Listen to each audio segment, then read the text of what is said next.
we are here at Club de Centre. Been here for nearly 3 weeks now. My last race was Challenge Roth in July.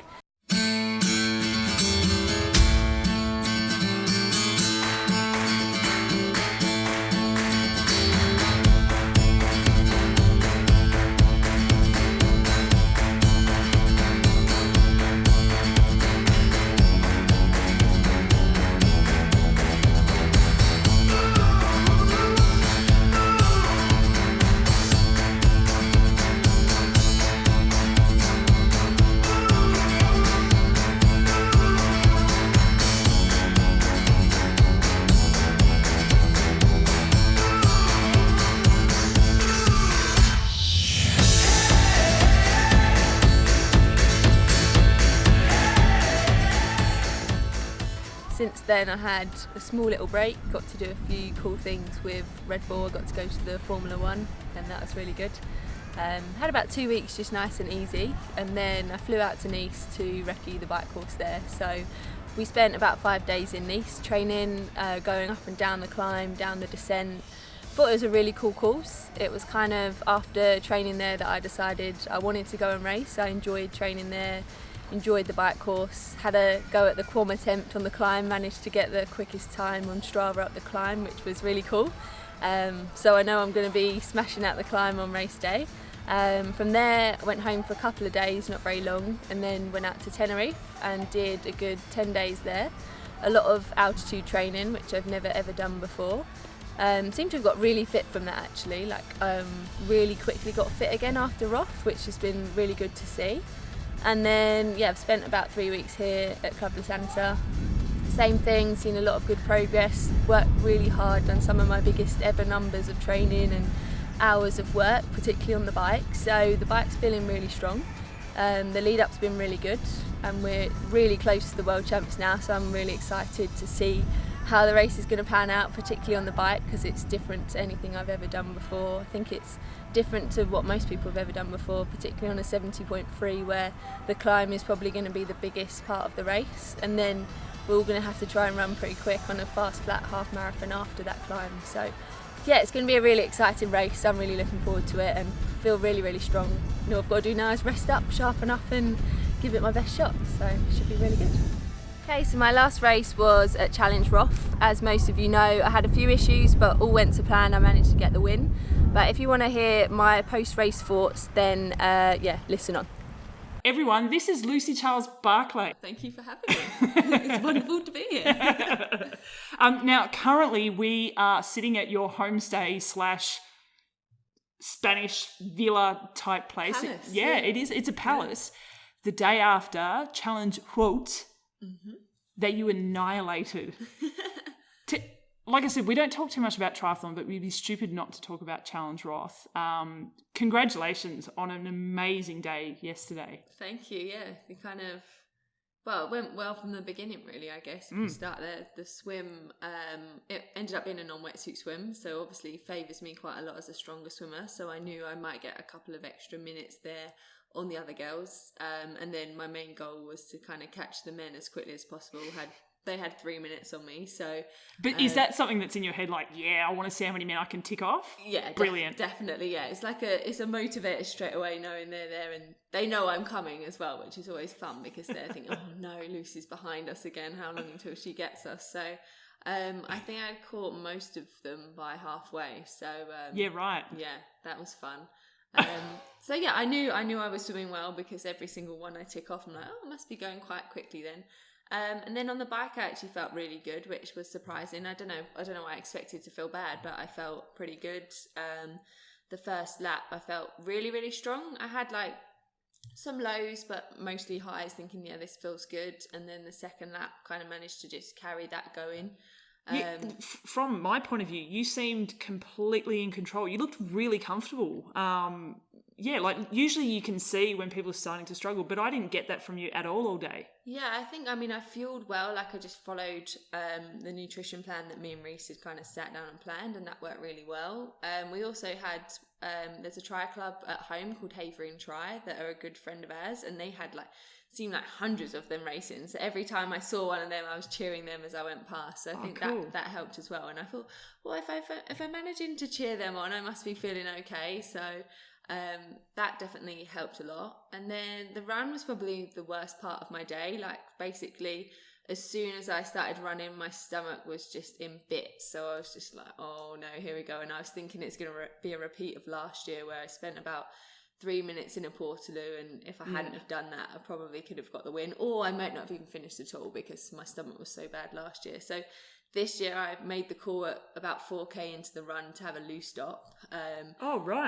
So I did that, probably spent about 2 minutes in there, so it wasn't too bad. So I'm not sure if the other girls knew that happened, or whether they thought, oh my god, in 4k we've gained 2 minutes on Lucy, she must be dying. Whereas actually after that, for about 15k, I felt pretty strong again. I thought, oh good, that's behind me, that's fine. And then at 15k, the stomach issues came back with a vengeance, and it was pretty much, I was like, well, I'm not stopping again. So I kind of just had to suck it up for the rest of the run and try and keep my game face on that I was fine. But yeah, I'm not really sure why that happened, because as I said, I felt like we got the nutrition dialed. So I don't know whether it was from the river, or I don't really know whether the excitement in Roth is just too much every year. Yeah, it causes my stomach to go to bits. So, yeah, apart from that, I think if I hadn't have had that, I probably would have felt like $1 million all day. So it's kind of a good test that I can cope with that and make it to the end still with a strong finish. And I think actually the last 5k, I started to feel a bit better again. So I managed to have quite a strong finish on the run as well. Yeah, right. Because you looked pretty fresh at the finish, but I think immediately afterwards you said, I don't feel fresh. I dug pretty deep for that one. Yeah, I think, that pretty much came down to the whole stomach thing, really. Yeah. It was just from the get-go of the run, I was thinking, am I actually going to make this? Because it was pretty painful, but yeah, apart from that, I felt good. And I think because I was still taking on board the nutrition, because I guess some people, and I've done this before, when your stomach kind of gets upset, you're like, I don't want to take anything else in, but I was still taking on board the nutrition, which I think meant that I didn't bonk at the end, because I'd just basically not taken anything from halfway. I was like, I've got to keep the gels coming in and keep the electrolytes coming on board. So I think that probably did save me. Yeah. And then later so you obviously, you don't want to eat food, like you said, but you make that conscious decision to do it. How do you feel later that day? Are you just feeling rubbish? Because your body is obviously saying, don't give me any more, but you have to. Yeah, I think yesterday, obviously because of the good result, I was just kind of running on a high all day. I managed to stay right to the end and see the last finisher and the finish line party, which last year I didn't actually make because I didn't feel well. So it was nice to be able to do that this year. But definitely today, the day after, and I find this after any long distance triathlon, I feel like I have the long distance hangover. So it's you just feel wrecked, like you've been on a massive night out. Yeah. So yeah, I kind of call it my little hangover after the race. Yeah. What's your favourite part of Challenge Roth? It's all pretty epic, really. The whole build up, they really get the pros involved in everything. So the fact that we get to wear the traditional dirndl and the lederhosen and all get involved in that, it is just like a festival. It's pretty crazy, and it's in such a small town, but everyone basically says it's the biggest thing that happens here. So everyone is behind it. It's not really like when you go to Kona and a lot of the locals actually don't really want you to be there, that you can already feel that they're like, oh god, they're back again, whereas here you feel so welcomed. So I love that about it. But it's probably all about that finish line, really. It is absolutely crazy in there. And again, last year I was sprinting down the finish to try and get the win, and I just couldn't get it. So I didn't take in any of that last year.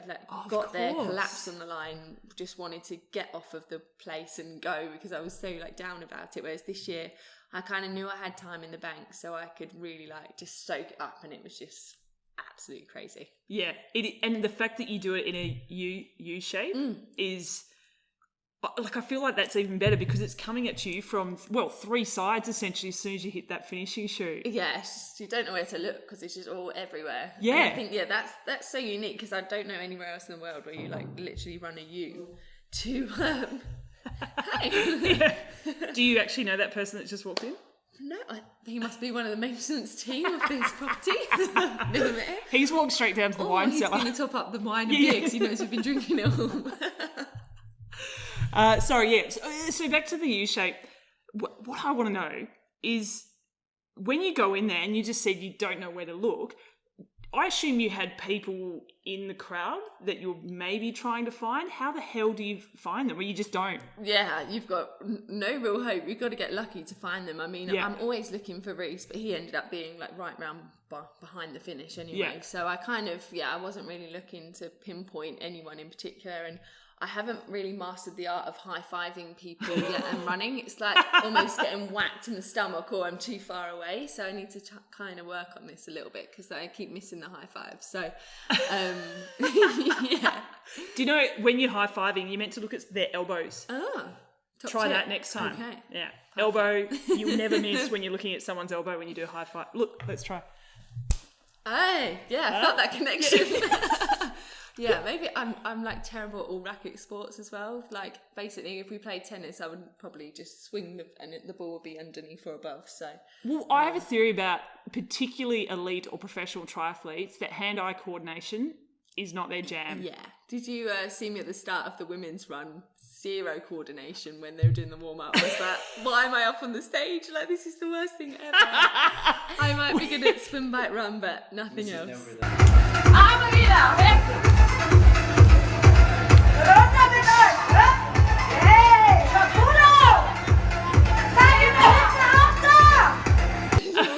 No rhythm. Okay, so Jan Frodeno, a couple of years ago, he was on stage for the women's run, and I think the video of him doing it went viral for all the wrong reasons. So I think we need to have maybe a dance-off between you and Jan, just to see who's the most terrible. Maybe we'll do this in Kona. We could get it arranged. All right, we'll talk to people, you talk to your people, and let's see what we can do. Worst dancer. Official crown of worst dancer. Yeah. Yes, the queen of worst dancing. I say dancing. You say dancing, which sounds a lot more fancier. There's nothing fancy about my dancing. Okay, so last question about triathlon, then we're going to try and move off it. Awesome. A win here at this kind of event, how does it compare to other wins or even other events? Yeah, I mean, there's so much history in this race. So, and for me, particularly because I came so close to getting that win last year, like it would have been the dream scenario to come here for the first time last year, get that win and be like, I've knocked that one off my list. But for me, it probably was almost the best thing because as soon as I finished, I was like, I want to win that race now. Like, this is a massive deal for me. There was fire in my belly. It was like 9 seconds. Like, how can I change this? So this year, it wasn't just about coming and getting the win. It was like coming and annihilating it really and trying to just put down a solid performance. So yeah, it's probably the biggest win in my career in terms of the history of that race. I think aside from going and being able to win Kona, there's nothing that would top it. Wow. So I did say we'd move on, but then I find I have more questions.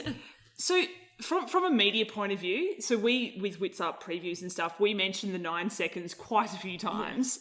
Does that piss you off or does it just make you hungry? Yeah, I think at the time it wasn't pissed off. I guess that's not the right word. It was more, maybe I could have changed something that could have changed the outcome. I feel like my mistake caused that. So there was that. But then ultimately I find I actually get more motivation from a bad race than a good one because I'm like, right, I need to rectify this. What did I do wrong in the build-up? So it was more motivation than anything else. Yeah, and like they say, you learn more about yourself from not that it was a failure, but from when things don't go right.